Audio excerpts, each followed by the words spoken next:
We're going to go ahead and call Senate Revenue and Economic Development to order. Madam Secretary, please call the roll. Senator Cruz Crawford. Here. Senator Dunyate. Here. Senator Steinbeck. Here. Senator Stone. Here. Chair Neal.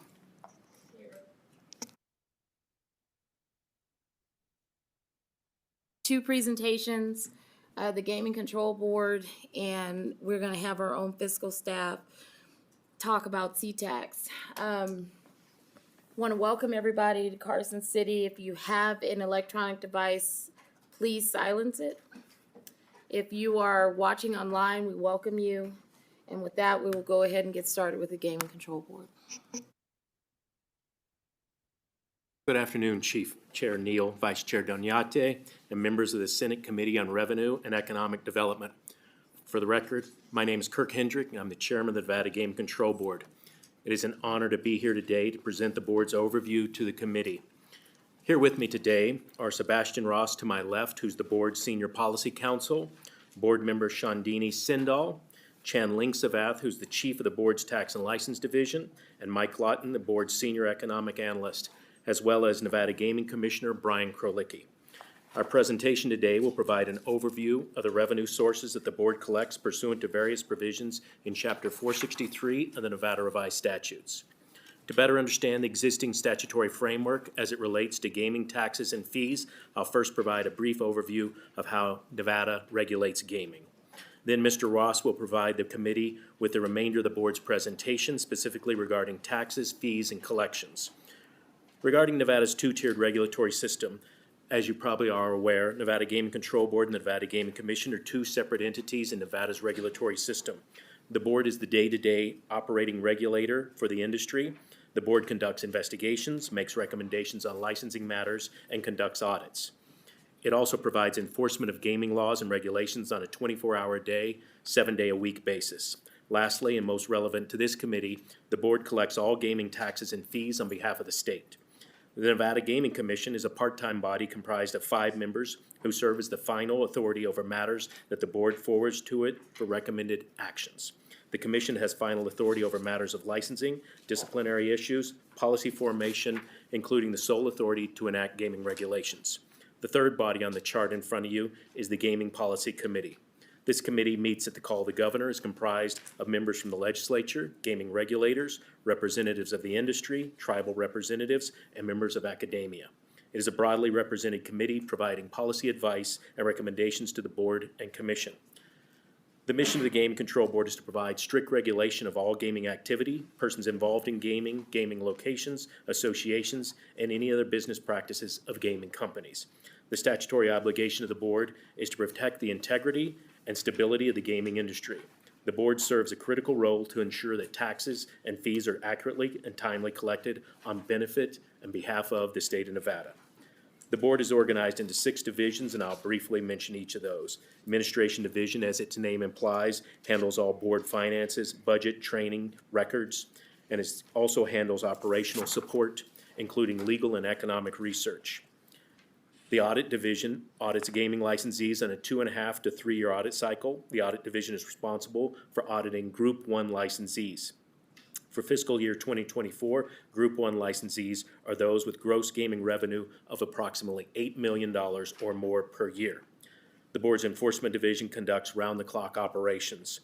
It houses a unit of post-certified peace officers, approximately 100 of them, and these agents conduct all criminal and regulatory investigations, often working with federal, state, and local law enforcement agencies.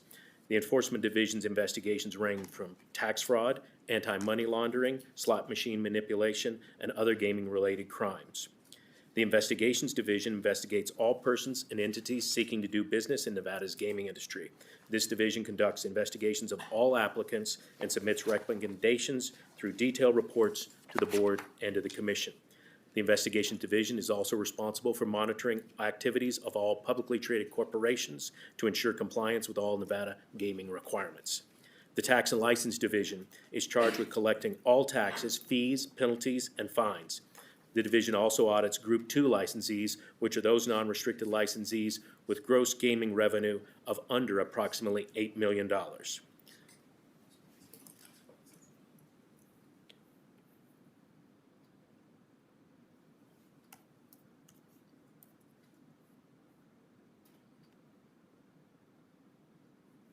I'll keep going. You can catch up. The Tax and License Division also monitors restricted licensee locations such as taverns, bars, grocery, and convenience stores. Thank you. Restricted locations are those with 15 or fewer slot machines. The division also monitors compacts with Nevada's indigenous tribes. On our next slide, before any game, division, or software can be placed on a casino floor, the board's technology division ensures that it meets certain criteria before being publicly available for play. The division also works with independent testing labs to ensure that products, devices, and equipment meet Nevada's standards. The technology division also monitors trends in technology to stay ahead of the curve on new innovations in gaming industry technology. Lastly, the division provides forensic support to all other divisions in the board. With the chair's permission, I would now like to turn the presentation over to Mr. Ross, who will provide a breakdown of gaming revenue. Good afternoon, Chair Neal and members of the committee. For the record, my name is Sebastian Ross. I'm the board's Senior Policy Counsel. The pie chart on this slide shows revenues collected during fiscal year 24 by geographic area. For fiscal year 24, the state collected over $1.2 billion in gaming taxes and fees. The table on slide 10 breaks that figure down by the tax or fee collected, with the largest category being the percentage fees collected pursuant to NRS 463-370, which I will discuss in more detail shortly. The line graph on slide 11 charts annual collections for the three largest tax and fee categories: percentage fees, live entertainment tax collected by the Gaming Control Board, and annual slot tax. Additionally, the blue line represents total annual collections for taxes and fees. Diving a little deeper into each specific tax and fee, the percentage fees are discussed on slide 12. This fee is based on the monthly gross gaming revenue generated by each non-restricted licensee, which is calculated on a three-tiered scale. The majority of gross gaming revenue is taxed at that 6.75% rate in the third tier, resulting in the two totals noted for fiscal years 23 and 24. Regarding live entertainment tax, or LET, the Gaming Control Board and the Department of Taxation jointly administer and collect those fees. If live entertainment occurs at a licensed gaming establishment, the board is responsible for collecting the LET associated with that live entertainment. The Department of Taxation collects LET associated with live entertainment that takes place at all other locations throughout the state. The next slide shows the quarterly fee of $20 per machine charged to non-restricted licensees. It also shows the fees on slot machines charged to restricted licensees based on how many machines each licensee has available for play. Non-restricted game fees apply to the number of table, card, and counter games a non-restricted licensee operates during each quarter. The fee tiers are set forth in NRS 463-383. Advanced license fees apply only to new operations. A new licensee, after its first month of operation, pays a fee equal to 3 times the amount of percentage fees it owes for that first month. While many tend to think of gaming licensees in terms of casinos, bars, and restaurants, there are a number of other licensees that are critical to the success of the gaming industry. Those licensees include equipment manufacturers, device distributors, and slot route operators, to name a few. This slide notes the annual fees paid by these types of non-casino licensees. The annual slot tax paid by all licensees on a per slot machine basis is $250 per year. This tax is distributed to various accounts and programs, with the first $5 million being deposited into the Capital Construction Fund for higher education, followed by 1/5 of the remainder to the Special Capital Construction Fund for higher education, while the balance is deposited to the state distributed school account. The annual games fee, based on the number of games a non-restricted licensee operates, is collected and split equally among Nevada's 17 counties. An additional revenue source occurs when a non-restricted licensee is in possession of a wagering voucher where the monies are owed but never paid or redeemed prior to the voucher's expiration date. In those instances, the licensee is required to remit 75% of the value of those unredeemed vouchers to the state on a quarterly basis. The last three fees collected by the board are related to interactive gaming licenses, shown here on slides 19 and 20. And with that, this concludes the board's overview of Nevada's gaming regulatory structure and the taxes and fees collected by the Nevada Gaming Control Board. The board is proud to continue to regulate the gaming industry with professional, timely, and strict regulation to implement the public policy mandates of the state. Thank you for the opportunity to present today, and we're happy to answer any questions that you or the committee may have.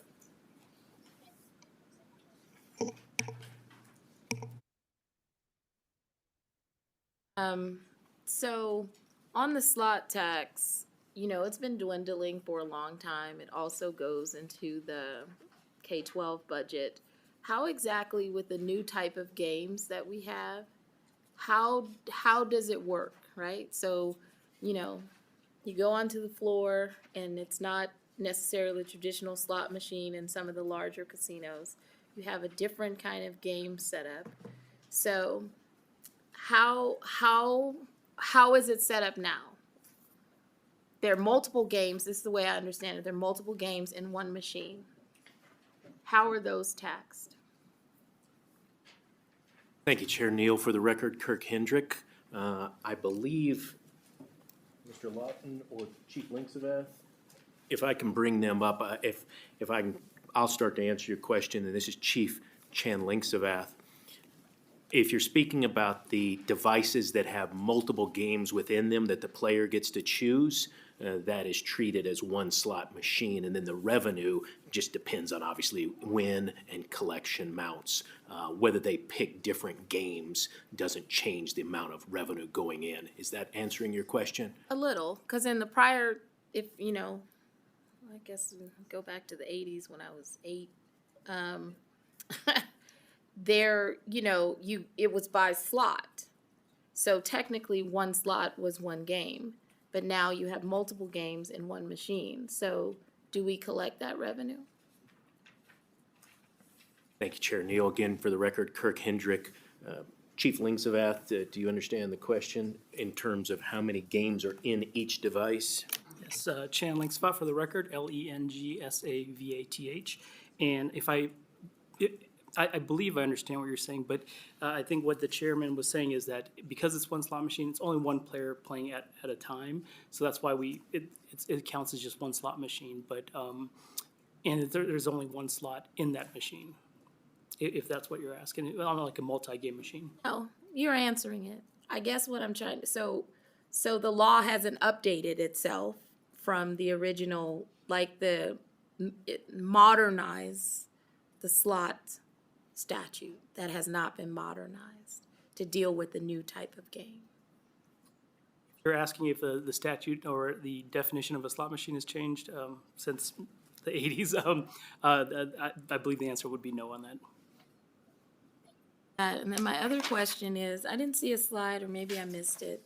I was on, you know, now sports betting, mobile betting is now a big thing, right? So you have the mobile betting, then you can go online. Where are we at, like, in the share? Because I know we have our own sports betting inside of the casino, and now we've advanced where now you can go online and you can wager. We have taken that on, correct? Where there's an online capacity to wager.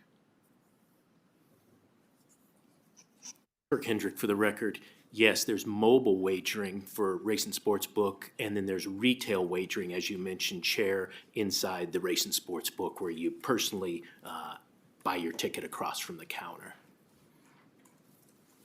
Because I always wondered about that, because I know, you know, I had asked a person that I knew in gaming, like, why we had the same exact rate for mobile gaming, which is internet, which allows more individuals to access, as the same statutory provisions that we have for our licensees, right? Was there a reasoning behind that? I remember, I don't know who had that. I don't even know if it was associated with the bill. Remember the bill? Well, were you here? You probably were. Assemblyman Horn at the time had the poker bill. But then, I think that's when we started to try to, we were looking across the borders of this state, right? Not just bringing people in, but how do we market to folks that are outside of these borders and bring in revenue? And so I guess I'm trying to, the main question is, why did we decide to do that same taxing structure rather than a little bit higher rate?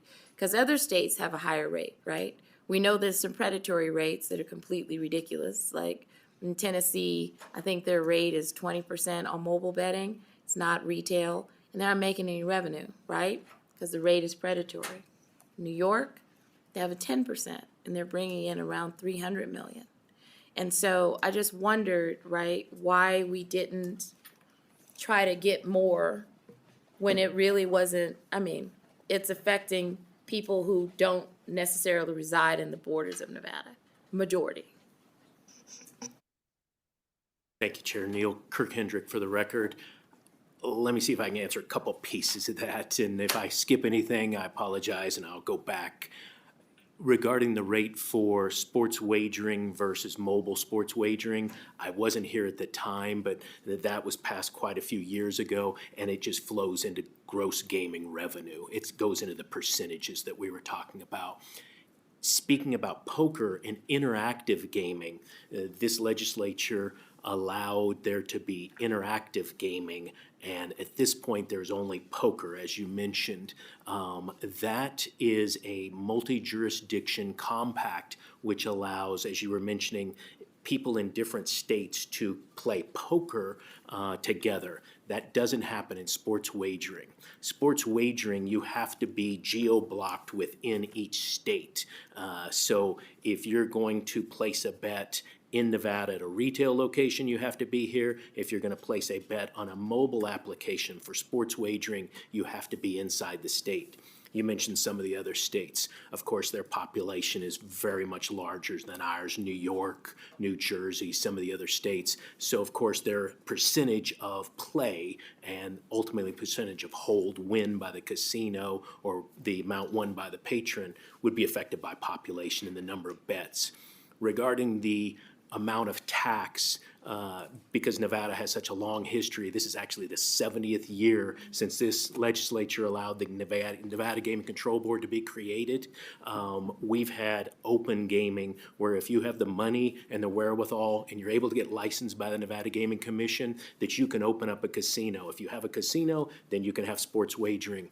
In many of these other states, what they've done is they've created a, I'll use the word monopoly, limited monopoly, by saying we're only going to allow a certain number of licenses. By doing that, it causes their ability to have a higher tax rate. It gets into a whole bunch of different issues, which take way too long for me to explain, but when you have a certain number of licenses, you charge a higher tax rate. Oh, I appreciate that. I just wanted to, I ended up, I was only asking because I ended up reading about it, I don't know, about a month ago, and I was looking at all the various states and retail versus mobile and what's happening in the different spaces. And then, and I was just curious about why we decided to keep it at one rate, our tiered rate. So my next question is on the slide where you guys put the fiscal year ending June 30th, 2024. Do you have updated numbers? Because, technically we're in February. And, we know that we're not doing $1 billion a month, right? That was, I don't know, I joke and I call it the heyday of when people were saying, I'm going to die anyway, so I'm coming to Vegas. But now we started to taper off. And to me, this is my opinion, you guys share yours, I feel like it's more of a normalization of the behavior. So, and that's what I want to have a conversation. Are we normalizing, right? Because I've heard people say it's a dip, but I saw it as more of a normalization of where we probably are going to remain, because people started to save. They started to say, wait a minute, right? I now need to keep some money in my account. Thank you, Chair Neal. I would like to bring up Mr. Michael Lawton. He is the board's senior policy economic analyst, has been for many years. He's actually very close to retirement with more than 30 years with the state next month. He can update you on the new numbers that you're speaking about and also address where we are in terms of your overall question about normalization. Mr. Lawton, please introduce yourself for the record. Thank you. Chair Neal, for the record, Mike Lawton, Senior Economic Analyst with the Nevada Gaming Control Board. To your point, currently fiscal year to date through February, in terms of percentage fee collections, yeah, we're slightly down, about 3% or $30.2 million. I wouldn't say necessarily why we're seeing decreases is any kind of softness or structural change in consumer behavior. We've seen some really difficult comparisons in FY24. We kind of hit the ball out of the park with our Baccarat win, held a lot higher than we had anticipated. Of course, you had in FY24, the first year of F1, you had the Super Bowl. So FY25 is just basically facing some very difficult comps. I'm pretty happy with where gaming win is right now. For the month of December, the most recent month, we set an all-time record for gaming win, beating any month in any year in the history of the state. The slot win was the highest it's ever been. The slot volume was the highest it's ever been. So I think gaming revenue's stabilized. The growth rates are definitely moderating. It's tough to grow off of 1.3 billion every month, and then but still the growth rates are moderating, and the comparisons are challenging. But I don't see any kind of structural weakness in the gaming industry right now in terms of gaming win. Yeah, the state's done 46 consecutive months of $1 billion gaming win. Thank you for that. And then just I'm gonna get into more of a philosophical position, right? I think you've been around. I like your jacket. Want to own one like that. I'm sorry, but I meant to plaid. No, but I'm thinking like, based on everything that's going on, right? We had the Great Recession, we had the pandemic. There are different reasons why an economy restricts itself. And we're now in an environment where we're having massive layoffs at the federal level in multiple agencies and in multiple subject areas. We know, right, that the basis of our economy, gaming, is built on tourists who come here and spend their extra money to have a good experience in Vegas. So as an economist, are we thinking about that, trying to see any kind of trends that maybe are coming out so that we can, be more proactive and have foresight, right? Instead of having, next economic forum, all of a sudden, we're 1 month, well, really probably 15 days before we sign and die. And now we're making true economic decisions, and we have not had a chance to be in the legislature and try to buffer ourselves. And I think I really want to know that, because we need to think about this. It's massive what's going on multiple fronts. Yeah, I, for the record, again, Mike Lawton, Senior Economic Analyst for the Nevada Gaming Control Board. I mean, I'm constantly probably up at night, worried about where we're headed and is it sustainable. In our approach, when we forecast, it's very conservative. It's not ever going to be a number that is something that Wall Street's going to be happy with, probably. We listen to our licensees, we listen to them and what they're seeing, and if they're saying it's going to be challenging growth, then we listen, and that's what we apply to our forecasts. I don't think our licensees, when you go and speak to them, are necessarily saying that they see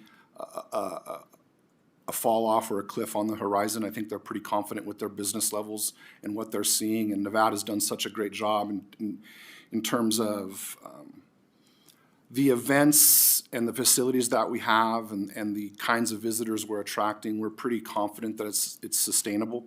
Those are the events we didn't have in the '90s or, you know, even the early 2000s. And it's really lifted us to a whole nother level of, you know, customer type and gaming win. Yeah, and that's why I wanted to, I mean, it's something that, you know, I'm interested in because I think customer type, this is my prediction, is going to change, right? We've reinvented ourselves several times.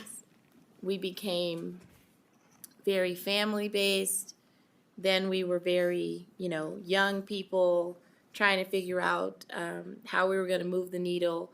We came down from our $20 bar drinks because our locals were like, absolutely not. I'm not paying it, and even some of the outsiders. And now we're to this kind of moderation, which is, I think, sustaining us, right? Because, right, it's customers will only pay what makes sense. But it's the surrounding entertainment that's really drawing them for that, I guess, more global experience. So they know if they come, they can go to the Sphere, they can, you know, well, I don't think the Sharks are there anymore at Mandalay, but they used to be, I think they can. Yeah. That they used to be able to do more. But I just think it's one of those things that we need to consider because on the revenue front, we're tight at the state level. And you guys are, I think, 60, if not 58% of our state budget. How much? 20 20? Okay. on our collection side. On the collection side. Okay. And so this is just a conversation I think I want to, you know, just keep monitoring and going over. But with that, I know Senator Dunyate has a question. Thank you so much, Chair. And I wanted to follow up just on some of the comments that Senator Neal was making. You know, one of the growing industries that I see, at least in my age group, is social gaming, right? I think we've had the conversation statewide in terms of esports and what that mode of gaming looks like. And so from a revenue standpoint, right, I guess my question to you is, are the laws that we have in place right now, are we equipped with the right resources to go after this new industry as it continues to grow? So what I would like to know is a few things, right? Like, obviously, you know, Play Studios is in Las Vegas. We have different companies that are popping up that are starting to go more into social gaming. So I guess the questions that I have are, number one, are we equipped already with the provisions in state law? Do we have the teeth necessary to go after those companies to collect revenue? Number two, are there any gray areas that we need to address within the near term so that we are prepared to go after them? Especially in scenarios where perhaps there might not be a direct cash payout, but there's a similar essence of individuals, you know, taking space in participation, or, you know, maybe they have to pay a certain number up front to participate. And I think that leads us down the line, right? Like, what are the age verification requirements? How do we ensure that there's like problem gambling solutions also offered to these individuals? And so as technology becomes more advanced and as this industry continues to blossom, which I think we obviously want to be in a position that we're competitive to other states. But I guess my question, my overarching question is, I know we've had this discussion. Are we prepared to have it more on the gaming control front, which will lead to the revenue portion? Thank you, Senator Donate. Again, for the record, Kirk Hendrick, very important question and very timely. We, as the Gaming Control Board, deal with every issue you just mentioned on a daily basis. And are we prepared? Absolutely. I feel extremely comfortable saying that the Game Control Board is prepared to regulate this industry for easily the next 70 years. We're 70 years now, another 70, no problem. To your question about social gaming, pure social gaming is not regulated by the Nevada Gaming Control Board because it's not considered gaming or gambling. If it moves over into any wagering activity where a bet is taken, that is regulated by the Gaming Control Board. As you mentioned, there is a bit of a gray area going on right now. Some of these social gaming platforms believe that what they're doing is purely social and not gaming.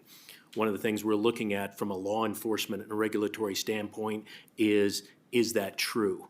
And so we're monitoring that in a real-time basis right now. Social gaming, as well as you've probably heard about some of these entities that are now saying that they are involved in sports wagering, but they don't have to be regulated by the Nevada Gaming Control Board. We're looking at that as well. And to your point, that's important for both our residents, our consumers. You mentioned minors being protected. You mentioned responsible gaming being protected. All of those issues are very important. And then, as this committee well knows, it has to go to the revenue for the state of Nevada for the good of our citizens. So are we prepared? Yes. Will we stay on all of those issues on a day-to-day basis? Yes. One other point you mentioned, esports. This legislature allowed esports to be a activity that can be wagered upon, and we do regulate that. There hasn't been a lot of liquidity at the sports book level yet for esports, but we are prepared, and the licensees actually have the opportunity right now, and I'm starting to see some of the game publishers, manufacturers are allowing more wagering on their activity, and as soon as licensees want to put those bets up on their board, that'll be another source of revenue.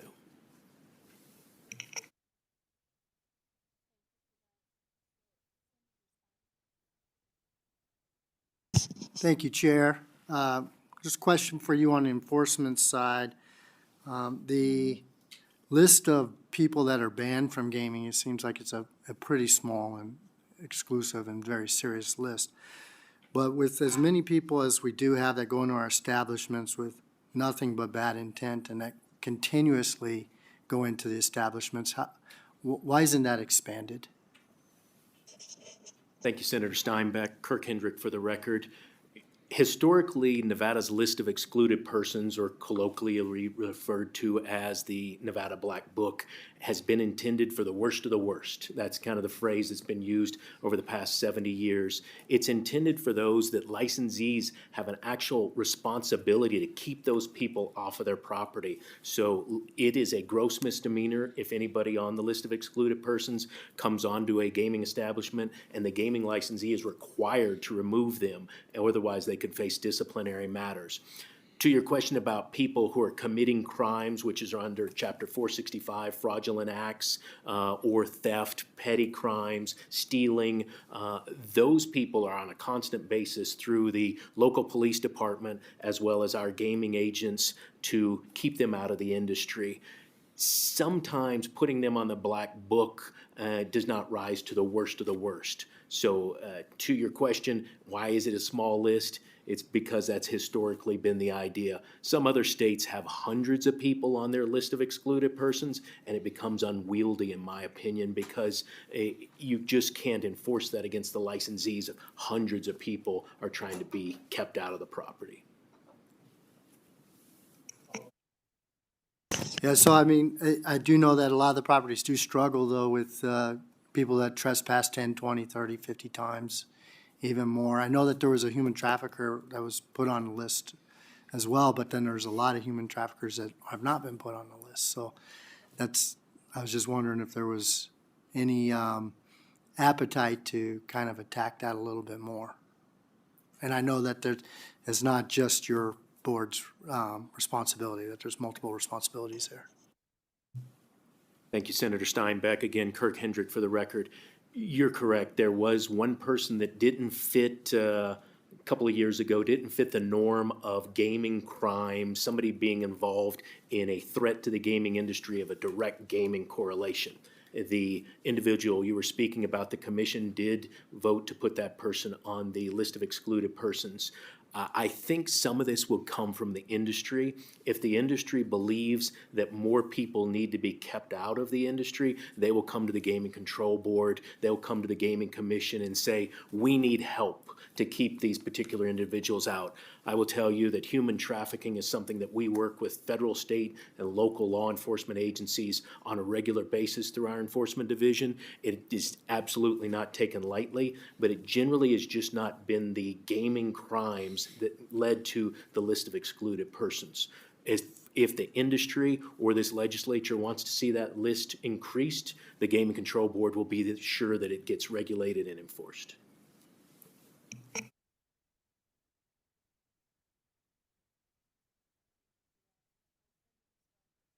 Thank you, Madam Chair. Thank you very much for the presentation.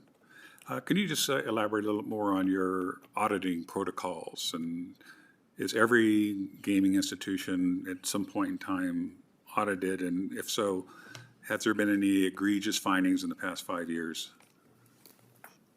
Thank you, Senator Stone. Kirk Hendrick for the record. If I might, I'd like to bring up Chief Lingsavath, who is the chief of the Tax and License Division. We have two separate divisions. The Audit Division, as I mentioned, audits the Group 1 licensees. Chief Lingsavath Group audits the Group 2 licensees, but I'm going to call him a subject matter expert, and he's going to answer both sides of your coin. Chan Linksmith for the record. And Senator Stone, we do audit all non-restricted licensees, so those that have more than 15 slot machines or any other types of games other than slot machines. We have oversight over restricted licensees. Those are the ones that are like bars, taverns, and things like that, local grocery stores with 15 machines or less. We do have oversight with that, but those are over 2,000 licensees on those. So those, and we kind of consider them, quote unquote mom and pop type places, right? So we try not to put too much burdens on those type of licensees, but we do go and we make sure that the slot machines are counted, that there are some problem gambling pamphlets there, oversight for minors gambling or anything like that. So that's, I hope that answered your question. Address the Group 1 licensee and Group 2 licensee audit cycle. Audit cycle for Group 1s and Group 2s are, we try to keep it down to about 2.5, but sometimes it creeps up to about 3, every 3 years. Yes.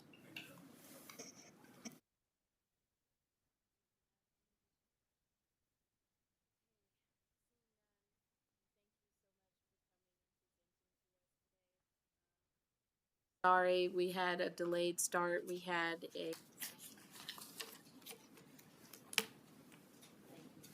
Thank you very much. Appreciate it. Okay, so just to make an announcement for the next presentation, Mr. Nakamoto is going to come and present on C-Tax for the local governments that are here to listen in.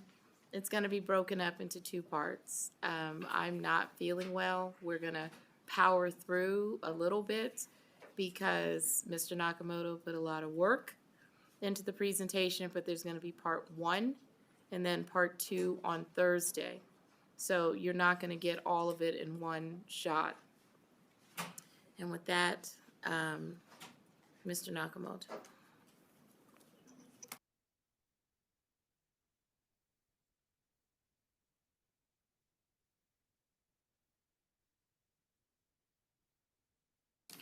Thank you, Madam Chair, members of the committee. For the record, my name is Michael Nakamoto. I serve as Chief Principal Deputy Fiscal Analyst with the Fiscal Analysis Division of the Legislative Counsel Bureau, and I have been asked by the Chair to do an overview of the local government tax distribution account and the consolidated tax distribution, otherwise known as the C-Tax.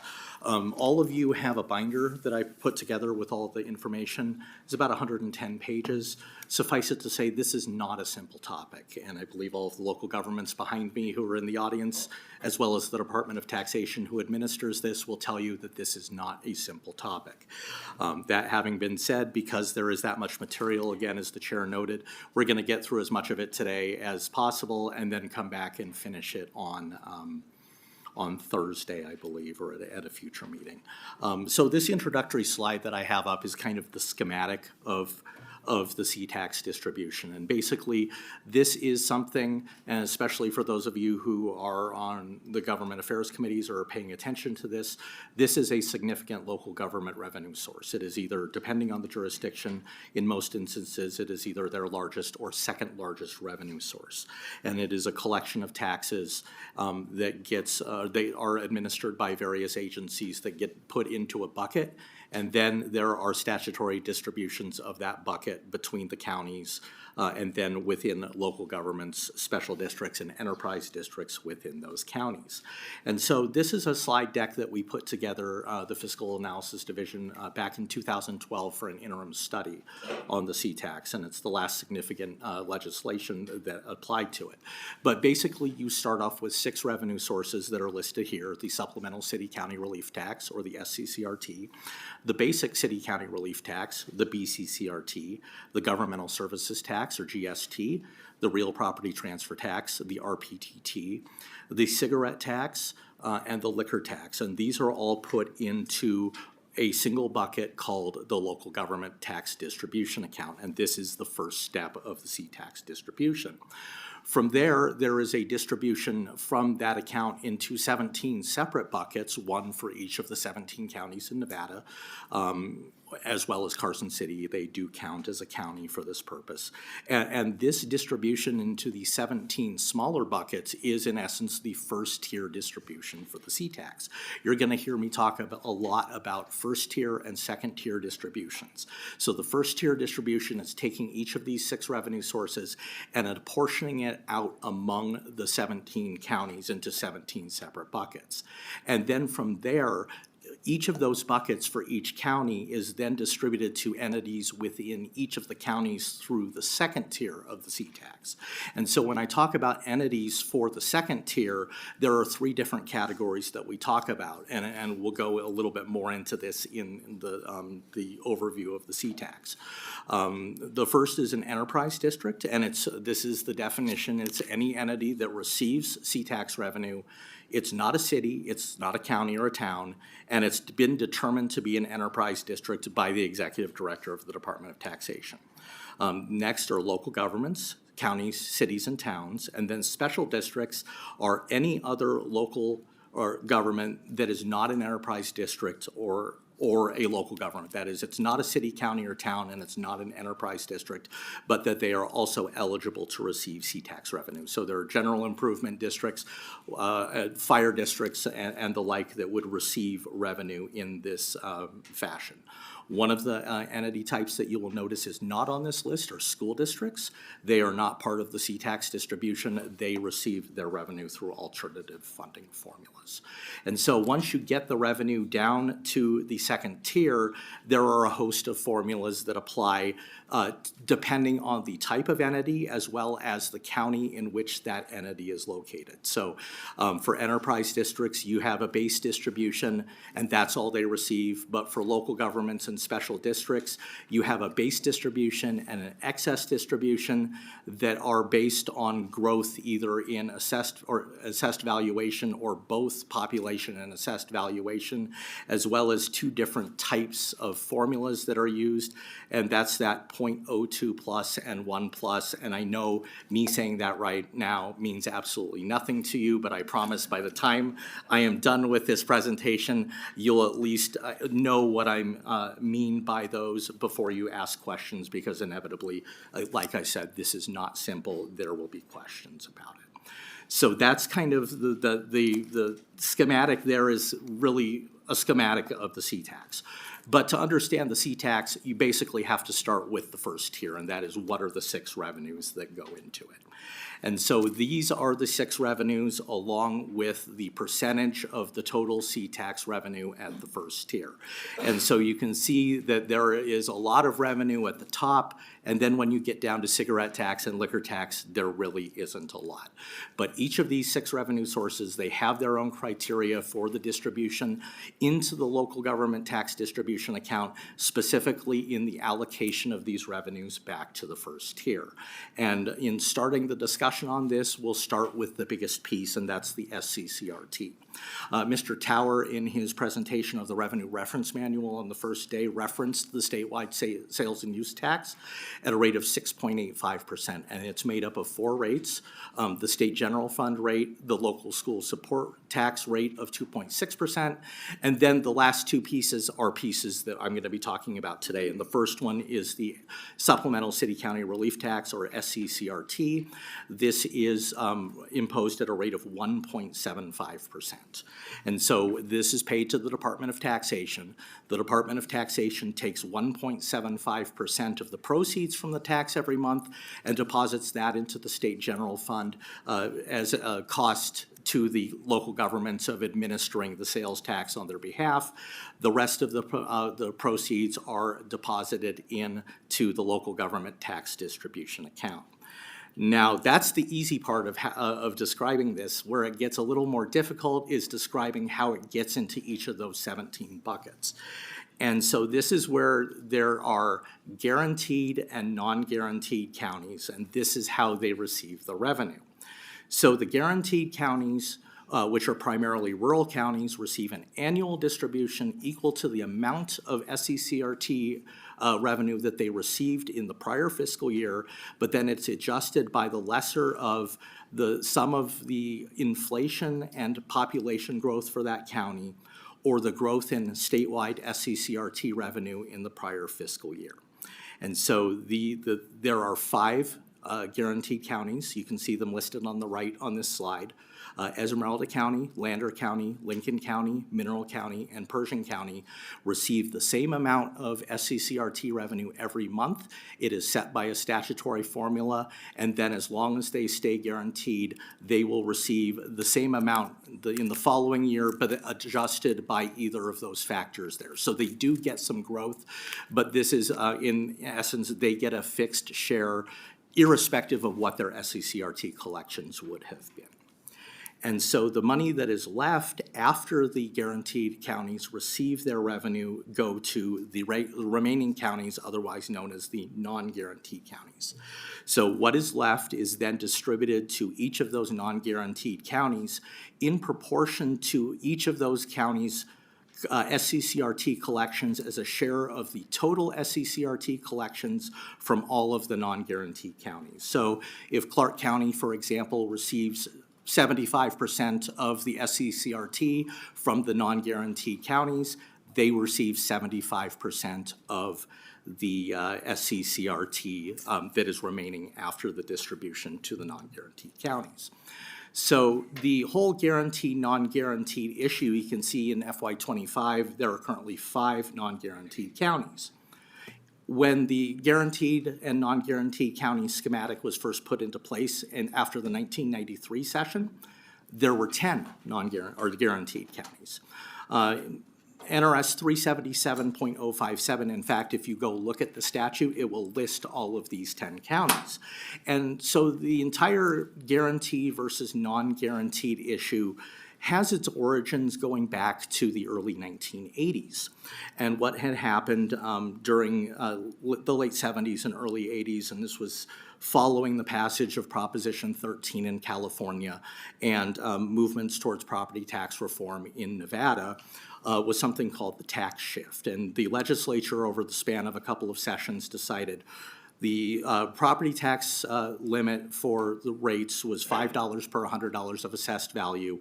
We would like to reduce that. So they reduced it to the current statutory maximum of $3.64 per $100 of assessed value. But that took away a lot of revenue for local governments. So in Assembly Bill 369 of the 1981 session, the legislature mandated the imposition of the SCCRT as a revenue replacement for local governments, basically shifting the burden or the ability to raise revenue away from property tax and towards sales tax. And so there were distributions that happened to cities and counties on a guaranteed basis, and things went on from there. Starting in the late 80s and getting into the early 90s, there were reevaluations of the formula based on perceptions that certain counties, especially here in the north, may have been receiving more money than they should have under the formulas.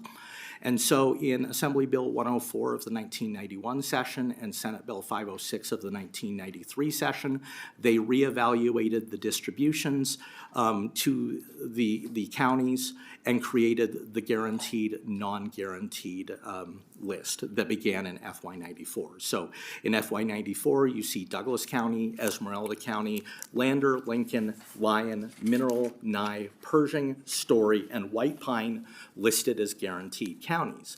Now, over the years, those guaranteed counties have eventually become non-guaranteed because we're down from 10 to 5.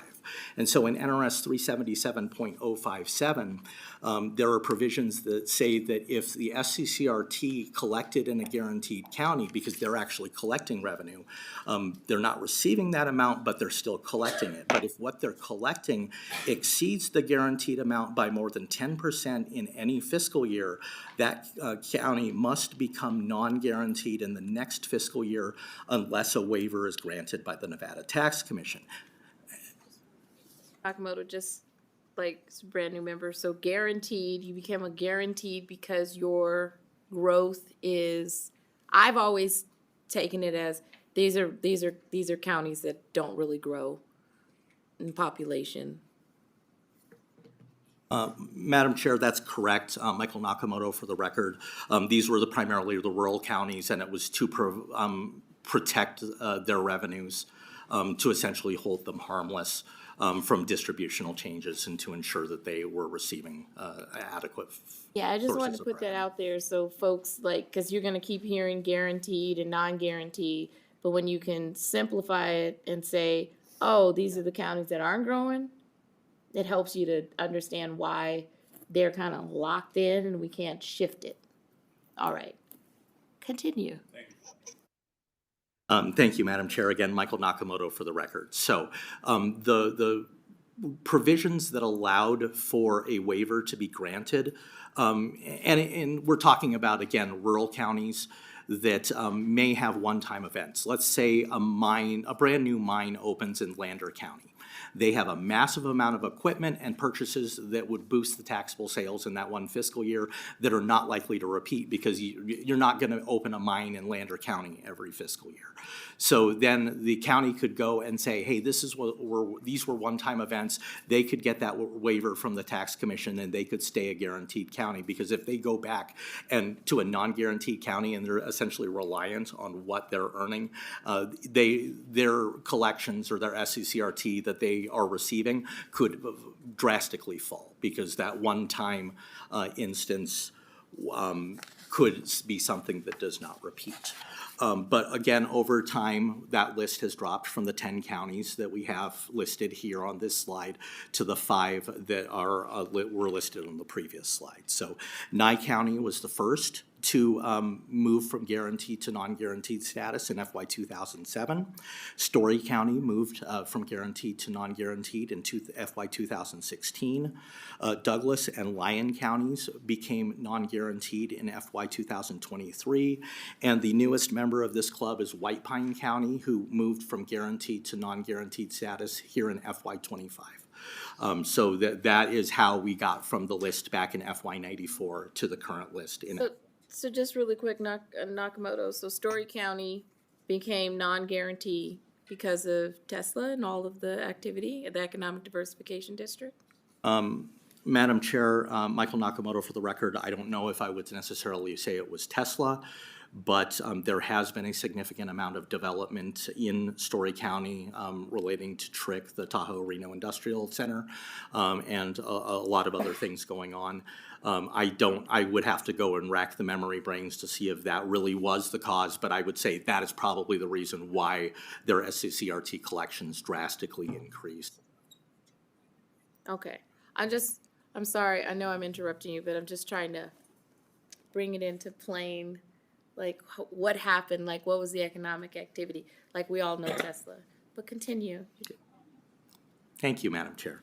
Again, for the record, Michael Nakamoto with the Fiscal Analysis Division. So, on the next slide is the total distribution of SCCRT at the first tier. And so in the center box there, you can see how it's grown between FY 2018 and FY 2024.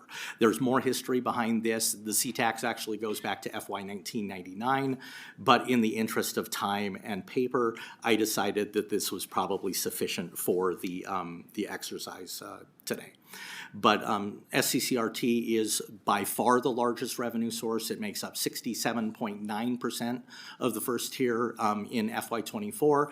And then over on the right-hand side, you can see how that was allocated among the guaranteed and non-guaranteed counties in FY 24, with those guaranteed counties listed in green: Esmeralda, Lander, Lincoln, Mineral, Pershing, and White Pine, because FY 24 was the last year they were a guaranteed county, and then the remaining 11 counties in black listed as the non-guaranteed counties. So that is what I had for the SCCRT. The next revenue source is the BCCRT, the Basic City County Relief Tax. This is also part of the statewide sales and use tax rate. It is levied at a rate of 0.5%. And it has the same rule as the SCCRT in that 1.75% of the collections are deposited by the Department of Taxation into the state general fund as a collection commission for the state. The remaining proceeds then go into the local government tax distribution account. Now, all of the stuff that I said about guaranteed and non-guaranteed counties that applies to the SCCRT, throw that out the window because it does not apply here. It has a different distribution. Basically, with BCCRT, it depends on whether the collections are in-state versus out-of-state. And so for in-state sales, let's say that I go to the Walmart here in Carson City and I buy a TV. The tax that I pay, at least the BCCRT, that portion is considered an in-state sale because it was purchased from a business that has a fixed place of business here in the state of Nevada, and it is attributable to the state. Therefore, it would go into Carson City's bucket. The same would be that any of you who live in Clark County, you go to Target, you buy things there, that BCCRT from that would go into Clark County's bucket. For out-of-state sales, this applies to businesses who have they do not maintain a fixed place of business in the state. So you buy something from out of state, online or otherwise. It is remitted to the local government tax distribution account, and it is distributed based on population. So Clark County has 75% of the state's population. It would get 75% of the BCCRT revenue, and it filters out that way. And because it is out-of-state sales, because there's nowhere to really tie it to, it is done based on population. And I know the question that Senator Neal is about to ask, so let me pull out the information. Currently for FY 2024, in-state sales made up approximately 81.9% of the total BCCRT, with 18.1% of out-of-state sales. Compare that to FY 2018 before the Wayfair versus South Dakota decision and before the passage of things such as marketplace facilitators. In FY 2018, in-state BCCRT sales were approximately 89.9%. Out-of-state sales were approximately 10.1%. So the share of out-of-state sales has nearly doubled in the last 6 or so fiscal years. Mr. Nakamoto, we've been together too long. That's part of the problem. Like when he says marketplace facilitator, like when we started to basically tax Amazon, right? Let's think about that. And like the marketplace facilitator actually, in my mind, acted as a bypass. And so then we were able to get in-state sales because our out-of-state sales, in that defined statute, I feel, we were able to then get that revenue. And just imagine if I got digital goods, how that would move the BCCRT and that old sales tax. Let's try to work on that. Madam Chair, Michael Nakamoto, for the record, as your nonpartisan staff, I'm not going to quite go there. But again, because I anticipated the question, I did write that down this morning and made sure that I would point it out. So yes, there has been a decided shift with online sales towards these out-of-state sales, and that does bring additional revenue, but it also does change the mix of how the revenues are distributed. Again, with the in-state sales going back to the county in which the sale occurred, and then the out-of-state sales being distributed based on population. So with respect to the actual collections in FY 2024, the BCCRT made up approximately 19.4% of total first-tier revenues for the C-Tax, just short of $428 million. And you can see, again, that there has been a decided increase since FY 2018, with the exception of FY 2020, which was largely due to the pandemic. So the next revenue source that I'll talk about is the Governmental Services Tax, or GST. This is paid at the Department of Motor Vehicles when you register your vehicle. There is a statewide rate of 4 cents per dollar of determined value. The determined value on a vehicle is 35% of the manufacturer's the vehicle's original manufacturer's suggested retail price when the vehicle is new. And then you multiply that by a depreciation factor that is based on the age of the vehicle. And then whatever comes out of that is what you pay to the DMV for your GST. The proceeds from this are distributed to several places. The State Highway Fund gets a portion. The State Education Fund gets a portion. School districts get a portion based on their FY 1979 debt rates. And then the rest goes to the local government tax distribution account. And the formulas for this are all set in statute. And so the next slide is going to go through what those statutory formulas are. And basically says that after the revenue has been distributed to the State Highway Fund, the remaining GST revenue is returned to the county in which the vehicle is registered. So all of you at the dais have registered your vehicles presumably in Clark County, so your GST goes back to Clark County. I register my vehicle in Washoe County, so my GST then goes back to Washoe County. And then from there, it is allocated among school districts for their debt rate. A portion goes to the State Education Fund, and then a portion goes to the local government tax distribution account. So when the GST was originally put into place in the 1963 session, it was as a result of a passage of the constitutional amendment for the previous to that, that basically said that the legislature had the authorization to exempt motor vehicles from personal property tax as long as they imposed this tax, or a tax that looks like this. So rather than paying personal property tax, you are paying, at the time was called the motor vehicle privilege tax, but is now called the government services tax. And as a result of legislation that was passed in 1979 and 1981, the distribution of those proceeds were largely based on property tax rate, assessed value at times your property tax rate, either in FY 1979 or FY 1981, and then you received your proportionate share. But for the first tier distribution of the C-tax, it is based on where the motor vehicle is registered. The total collections make up just over 10% of the total C-tax at the first tier, and in FY 2024 was approximately $221.8 million, again with the majority of the revenue going to Clark County in the first tier, based on population, then followed by Washoe County, and then the smaller counties fall behind that. The last three revenues that I'll talk about are the smaller revenues that are part of the C-tax, but they are still part of the C-tax all the same. And the first is the real property transfer tax, or RPTT. This is a tax that's levied on the value of real property transferred, where the value of the transfer is at least $100. This is collected by the county recorder when the deed or title that is being transferred, when that is recorded, they collect the tax. And so the rates depend on the county in which you're in, and that is noted on all of these pages. So Clark County's rate is $2.55 per $500 of value. Churchill and Washoe counties have a rate of $2.05 per $500 of value. And then in all other counties, it's $1.95 per $500 of value.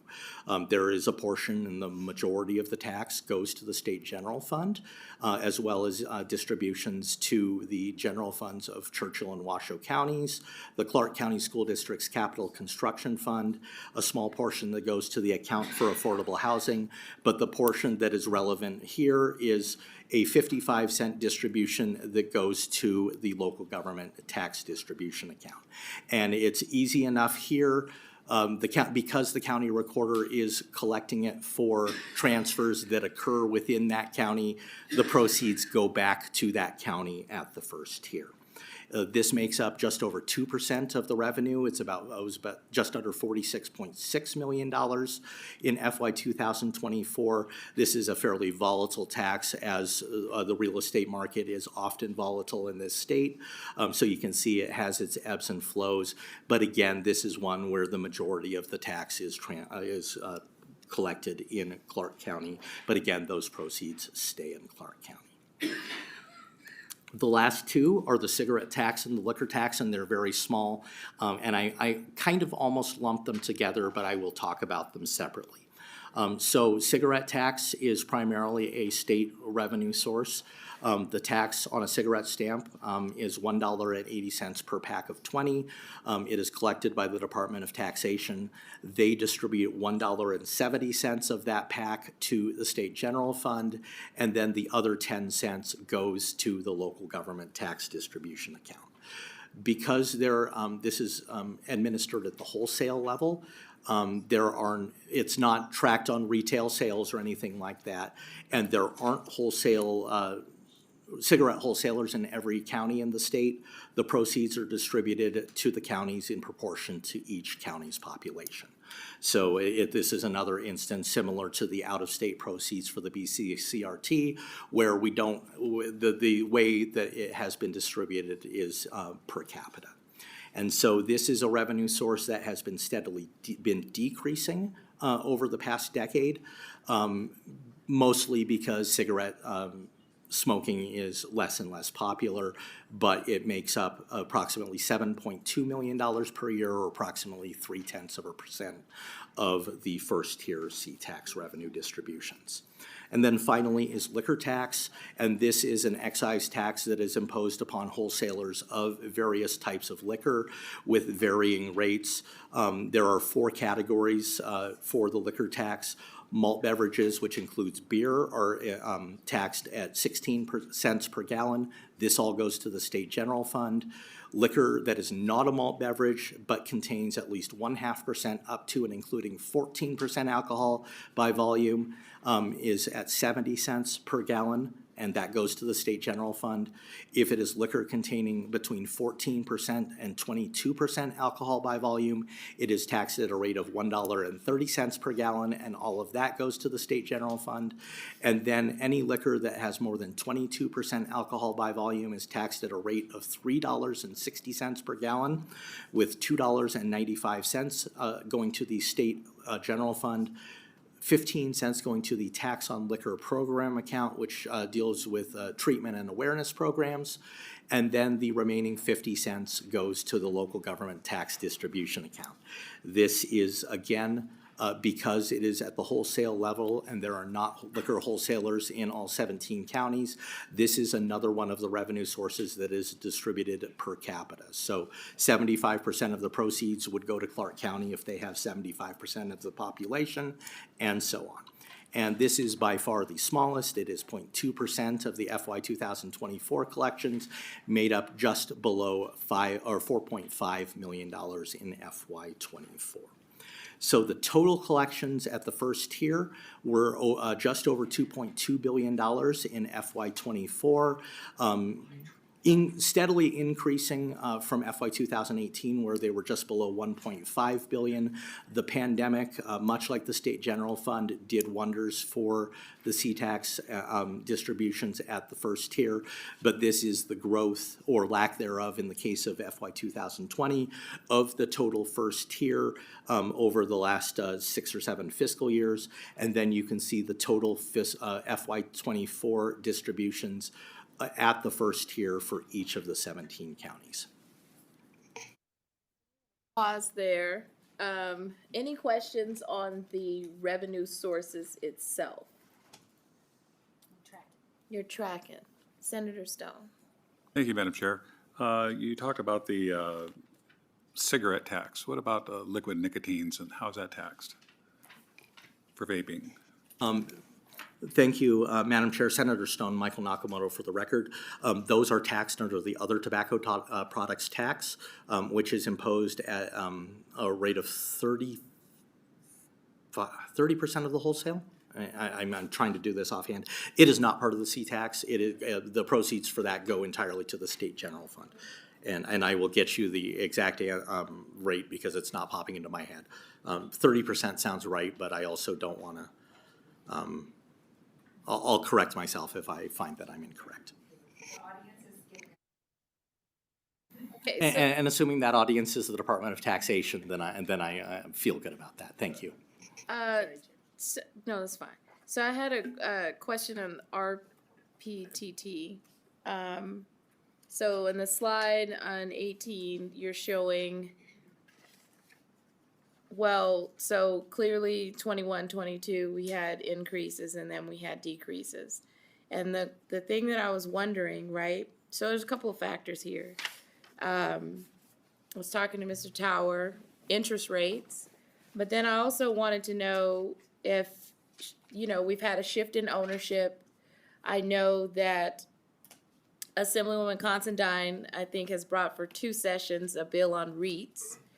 There are, and I was just wondering, are hedge funds who are buying corporate housing, are they bypassing paying this tax? Madam Chair, Michael Nakamoto, for the record, the answer to your question is maybe.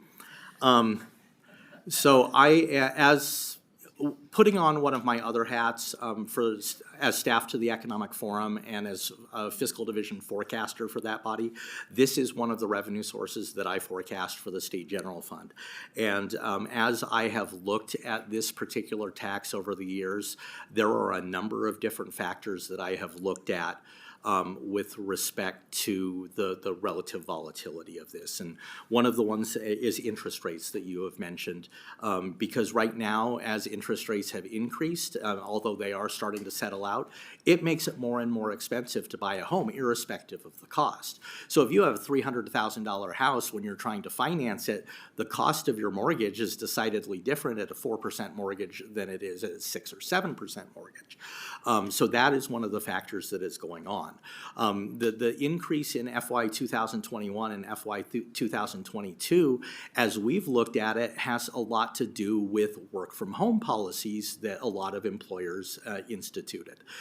Simply put, if you were in a job that allowed you to work remotely, you could live anywhere and you could still do your job. And so one of the things that we found is that a lot of people who were, especially in the tech sector, coming out of California, were able to, because they had the flexibility to move anywhere and live anywhere, they were moving to places like Boise, or Austin, or Nashville, and Las Vegas and Reno among them.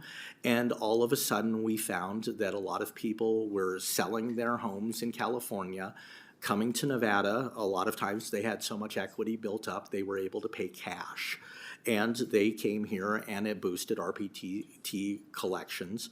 One of the things that it did also help with, and that's one of the other issues that we saw, especially coming into FY23 and FY24, are relative shortages of housing, regardless of whether it is affordable or not.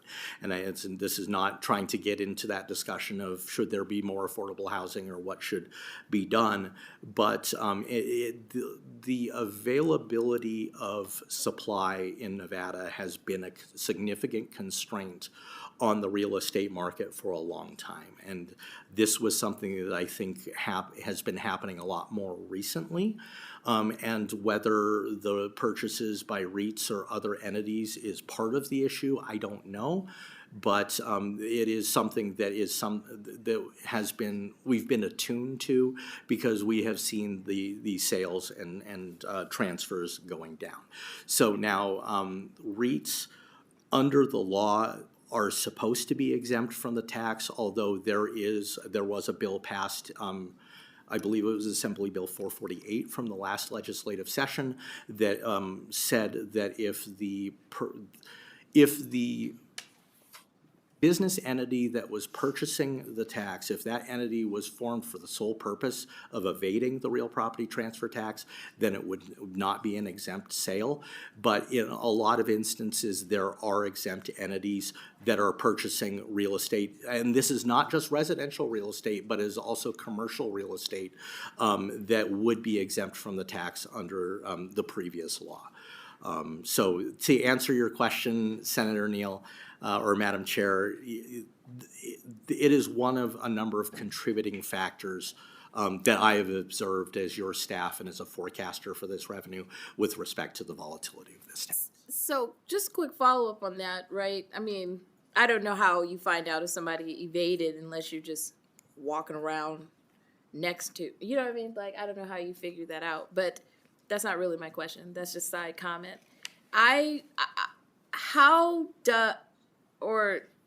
do the local governments do any kind of forecasting around these revenue streams so that they know what is impacted? You forecast for us, for the state. But there are true factors here on because there's an economic tie to the behavior of a tax.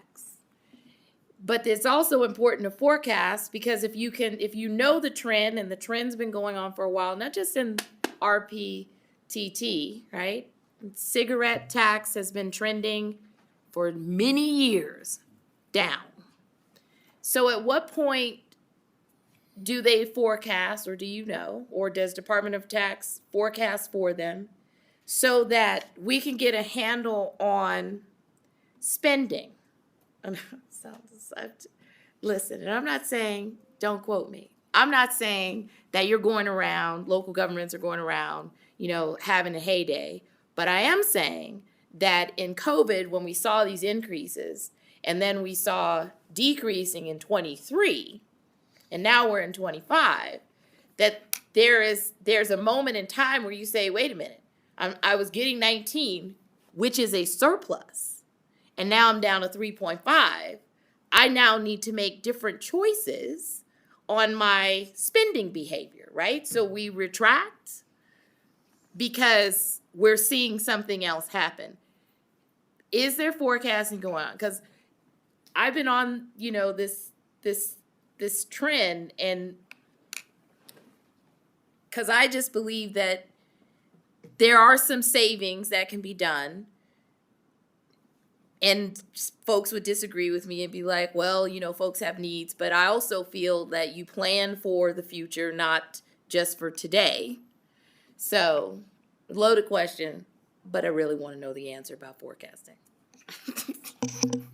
Thank you, Madam Chair. Michael Nakamoto with the Fiscal Analysis Division for the record. Since you all can see the people behind me, you'll have to let me know if they pull out any blow darts or anything like that. What I can tell you is that there is a very involved budget process between the Department of Taxation and the local government entities in which preliminary and final budgets are submitted. There are forecasts that go on. There are reviews of the budgets, not only at the local level, but also at the department level. But what I will also caveat to you, Madam Chair, is that forecasts are forecasts. And so we were fortunate at the state level that we had sales tax revenue for the state 2% come quite short of our projections. It is very likely that the same thing could have happened at the state level or at the local level as well. So we have the luxury, at least at the with the state general fund, that the state 2% sales tax makes up about 30% of the state general fund. We have the gaming taxes, as Mr. Lawton testified to during the Gaming Control Board's presentation, that makes up about 20% of the state general fund. But we have other taxes that are collected and administered by the Department of Taxation, so the insurance premium tax, the modified business tax, the commerce tax, and so on, that make up a significant amount of revenue. And a lot of those revenues far exceeded the projections that we had, and sales tax happened to not. But sales tax was down, was below the forecast at the state level by $60–70 million. We were able to make that up. For a lot of the local governments, C-tax, of which the BCCRT and the SCCRT, the sales tax components, make up over 80% of the C-tax, that could be half of their revenue. It's up there with property tax. So when you have half of your revenue come in several percent short of your forecast, that can have budgetary effects. It could well have had budgetary effects at the state level, but for the fact that we had other revenues that made up for that.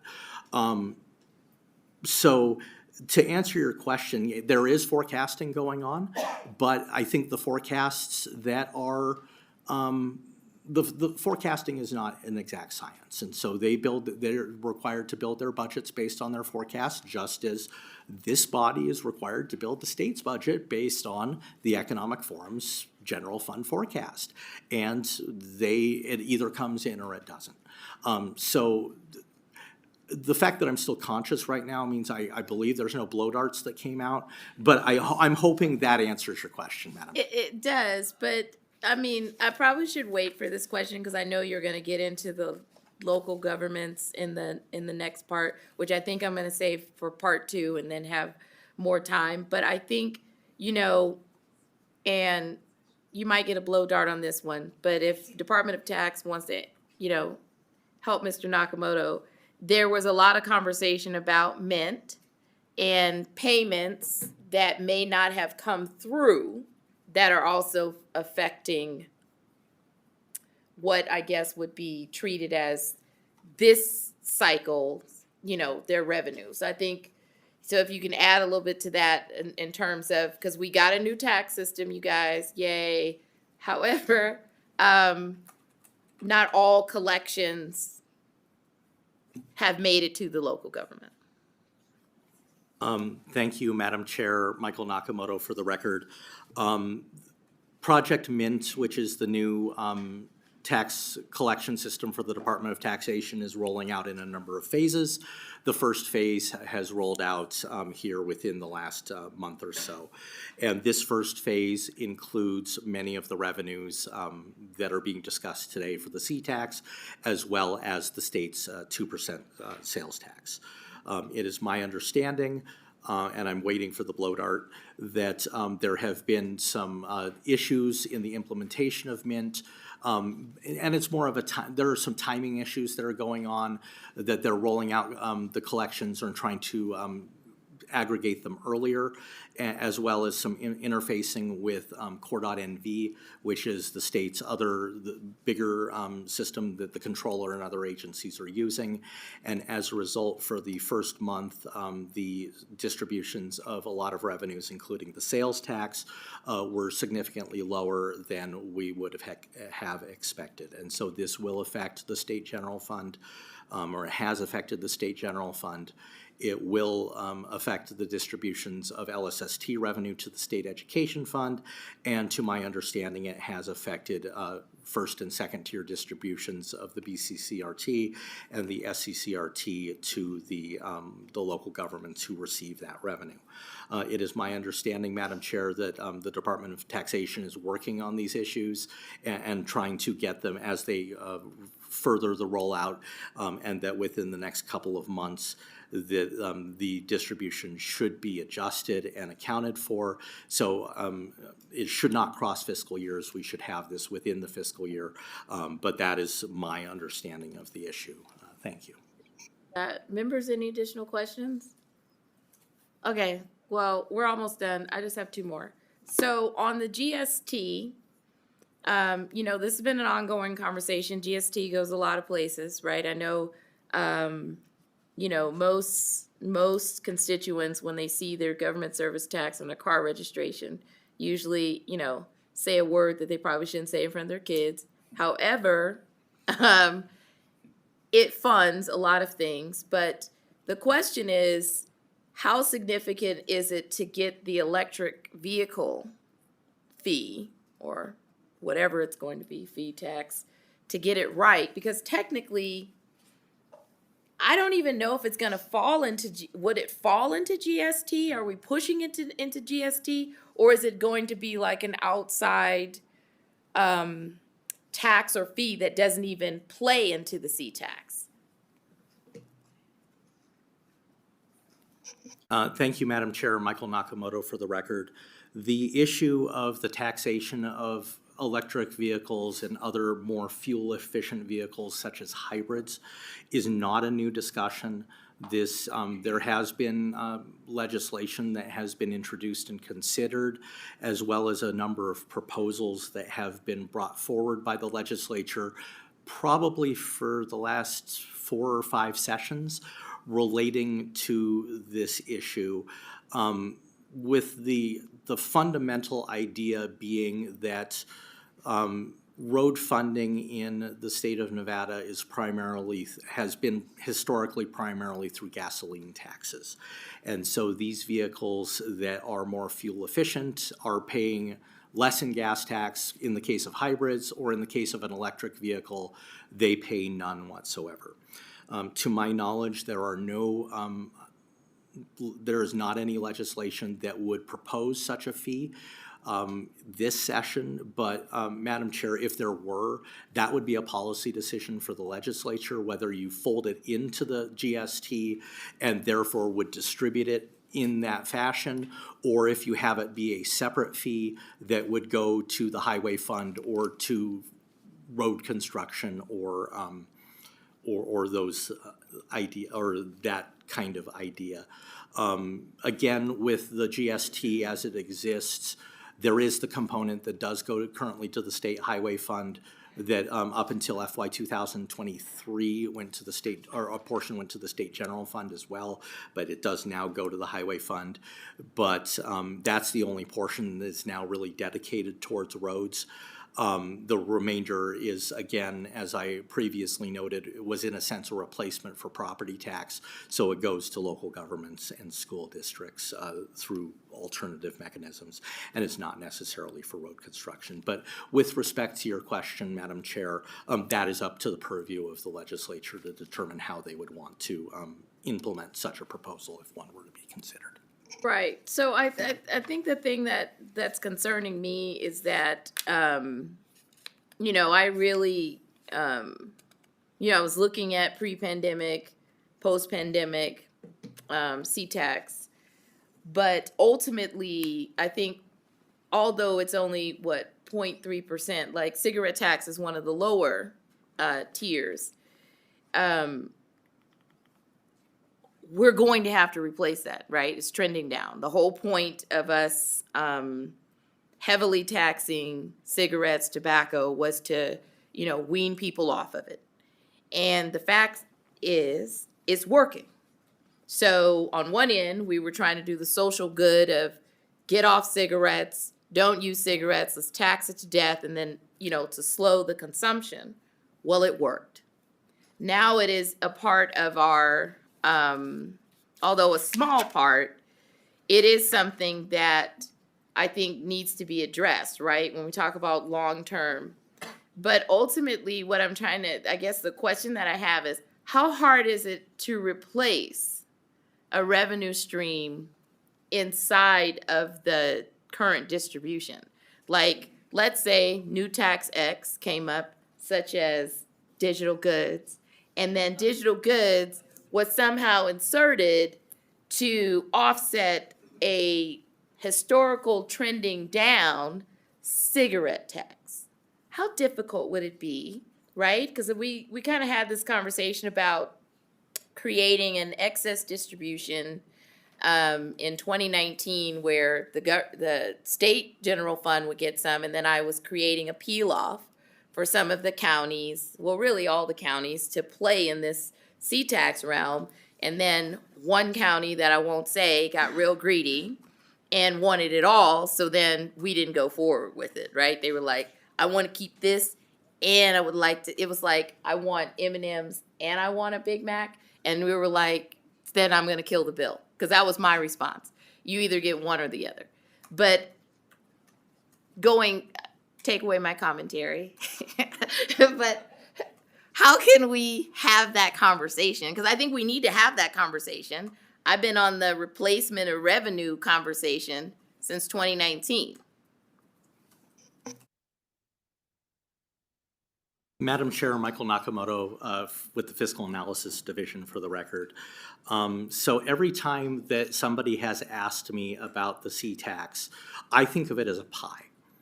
And so when local governments or anybody wants to talk about distribution and trying to get more money from the C-tax, the answers are, there are two answers to that. You either have to slice the pie differently, which means that somebody else who had a bigger piece of pie now has to get a smaller piece of pie, or you have to somehow make the pie bigger. So what you're talking about in this instance is making the pie bigger. So The Department of Taxation is behind me, and they may be able to weigh in terms of their role, which is basically, they are the ones who have to figure out how to slice the pie. They have the obligation to figure out the statutory formulas to determine how you slice that pie, especially at the second tier. But then in terms of making the pie bigger, that would be up to the legislature to determine. We have this new tax X that we would like to bring.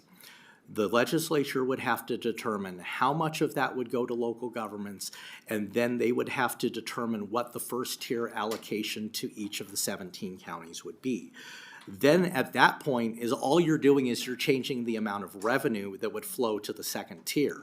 So then the Department of Taxation says, I have a pie. I don't care how big the pie is. I just have to slice it according to what the law says I have to slice that pie.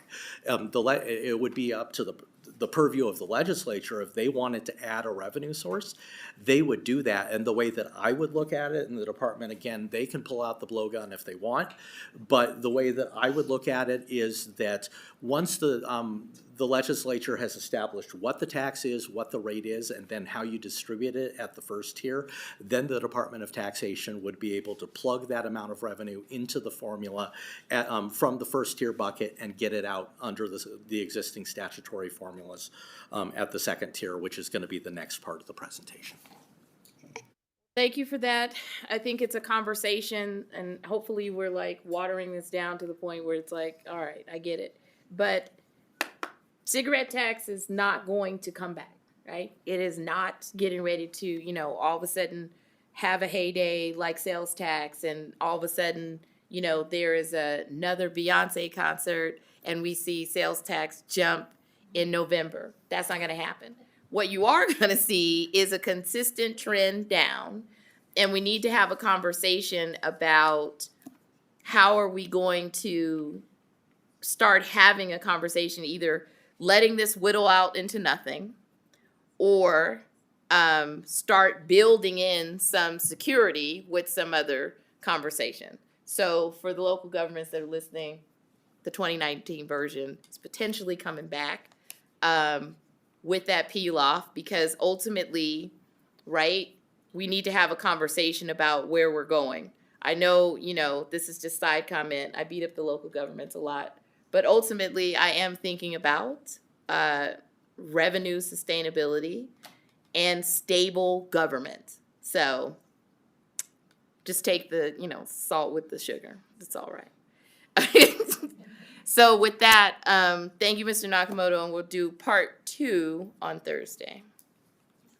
Thank you, Madam Chair, and we will, I'll ask that the binder, again, that I put together for all of you, if you want to bring that on Thursday, we will pick up with the second tier and then go into more discussion about, this is about what the C-tax is. There will also be some information about why the C-tax is what it is, including some legislative history. So again, thank you, Madam Chair.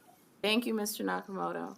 All right, so with that, we will open up for public comment. Is there anyone here in Carson City for public comment? Okay, seeing none. Is anyone in Vegas? No. BPS, is anyone on the phone? Thank you, Chair Neal. The public line is open and working, but there are no callers at this time. All right, so we will adjourn Senate Revenue.